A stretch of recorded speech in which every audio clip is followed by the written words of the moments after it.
Salut, jeudi 16 janvier 2025. ChatGPT. Luc Ferry va nous parler de ChatGPT. Bon, moi j'avoue que j'y connais rien du tout en ChatGPT. J'ai une voisine qui en parle beaucoup, j'ai une connaissance aussi qui fait faire beaucoup de travaux par ChatGPT. Bon, moi je continue d'écrire, hein. Donc ChatGPT je connais pas, mais ce qu'il dit est très intéressant, hein.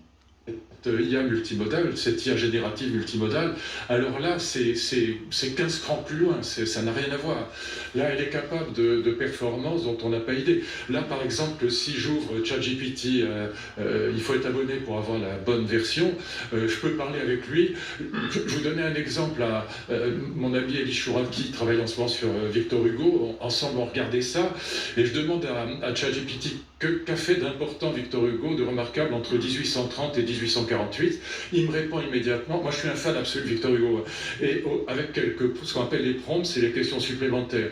Au bout d'une demi-heure, j'ai une centaine de pages qui sont remarquables. Comme si je discutais avec un très grand prof d'université. Et pareil sur Proust, par exemple, j'ai essayé. J'ai donné 50 pages d'allemand à traduire, puisque j'ai été traducteur professionnel pendant 30 ans. J'ai fait une partie de mes études en Allemagne, je traduis Kant dans la Pléiade notamment. Il m'a traduit un chapitre de mon livre de 50 pages en 6 minutes. 6 minutes, en traduisant plus vite qu'une mitraillette, il tape plus. Et je n'ai pas une virgule à changer. Le métier de traducteur est mort. Et donc on ne se rend pas compte des performances de cette machine. On va parler des dangers et des espoirs que ça ouvre. Les deux. D'abord les dangers. Est-ce qu'il est vrai qu'il y a certains métiers qui déjà maintenant pourraient être remplacés là tout de suite? Par exemple, ma fille travaille dans une boîte de luxe à Genève, il n'y a plus une seule secrétaire. Tout le courrier est fait par ChatGPT. Vous rentrez le courrier comme ça devant ChatGPT, bon, vous le rentrez dans le disque dur et il répond au courrier de manière absolument parfaite, en 150 langues et sans faute d'orthographe.